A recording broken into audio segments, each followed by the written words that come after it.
We're back with a Fox News alert on the Middle East. CENTCOM just announced a new wave of strikes against Iran began moments ago. That marks the 9th consecutive night of attacks against Iran.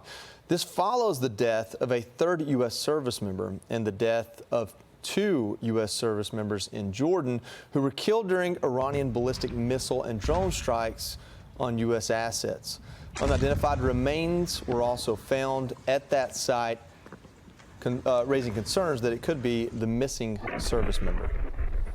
We'll bring it out to the table for discussion. Tommy, I'll start with you. One thing I want to point out is the 9th round of strikes. So one of the kind of points of contention here is, what are we hitting?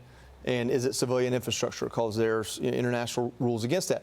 The verbiage and wording of everything CENTCOM and DOW and State Department have put out, or the U.S. The administration have put out, has been, listen, they'll say things like, we hit 116 telecom towers that could be used for Shahed drones. So they are connecting the civilian infrastructure to the military operations, which the RGC essentially operates within Iran to begin with. So there really isn't a good way to discern between the two to begin with. And so we almost are in a sit and wait to see how effective these strikes are. Right. Well, I think that it is notable that it's the 9th consecutive night of strikes. I don't know if this is in direct response to the killing of our service members or if this was the plan all along. I guess we're not sure, but you have to assume that things are going to ramp up due to the attacks on our service members. And if those continue, you have to imagine that President Trump is not going to stand for that, and I would expect him to escalate accordingly. I think there's going to be a lot of discussions this week, to the point we've all been making of what's really next. How does this impact our economy? Are some Republicans going to get cold feet because we're a couple months from midterms? All things we're going to find out this week, I'm sure. Lisa, Secretary Rice said we're at 2/3 of pre-conflict traffic in the Strait of Hormuz. I believe you said that today or yesterday. So the idea is to kind of tell the American people, hey, we're still moving tankers through the strait. It's not closed. We're doing our blockade, but a lot's getting through. Don't worry too much about gas prices. Yeah, and also changing the way that we get that through as well. I think some of it's been on land, and but yeah, that's an important information to get out. Not quite pre-war levels, but pretty good and getting much better, which is positive news. Also, one thing I wanted to point out is that President Trump, we all remember that speech that he gave in Saudi Arabia in May of 2025, where he said the future of the Middle East was commerce, not chaos. While we have chaos going on in Iran right now, there has been some interesting news with Iraq on the commerce side. Ahead of that bilateral meeting with President Trump on July 14th, I believe, the new Iraqi prime minister who took office in May wrote an op-ed in the Washington Post laying out about, hey, look, we need to rethink our relationship with the United States. Commerce, investment, the U.S. Chamber of Commerce announced recently over $60 billion worth of deals, roughly 50 with U.S. companies, as well as the Iraqi government. Here's why it might matter in pertaining to what's going on in Iran. I spoke with retired U.S. Navy Vice Admiral John W. Miller, who's also my friend's dad, helpful guy to know. But he was talking about how the Iraq has operated under, Iranian influence since the Iraq War.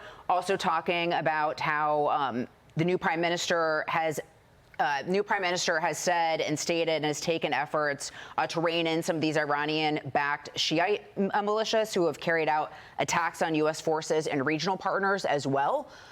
So just sort of interesting where President Trump, both with the Abraham Accords and then trying to sort of rewrite the relationship with Iraq, just seeing how it's playing out as we're following all this in the Middle East. Certainly. I've been up since 3:40 a.m., so I tried. Hopefully that made sense. It did. No, it did, certainly. Yeah, but and on that note, the Trump administration says they're keeping oil flowing through the Strait of Hormuz. Obviously, let's take a listen here.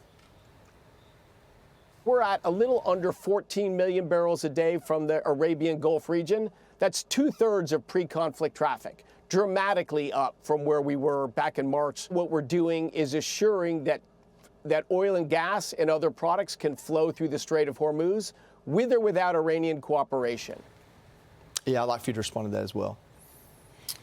I think that the problem that we have here is that, these gas prices and everything that we're seeing across the country are still very high. And Americans, they don't think about this in terms of the strait. That's something they probably didn't think about at all before this entire conflict began. And so I think that one of the things that they're paying attention to, and that again, I think we need to hear from the president, is what is the path? What is the end goal? What is the pathway? What is achievable in this moment?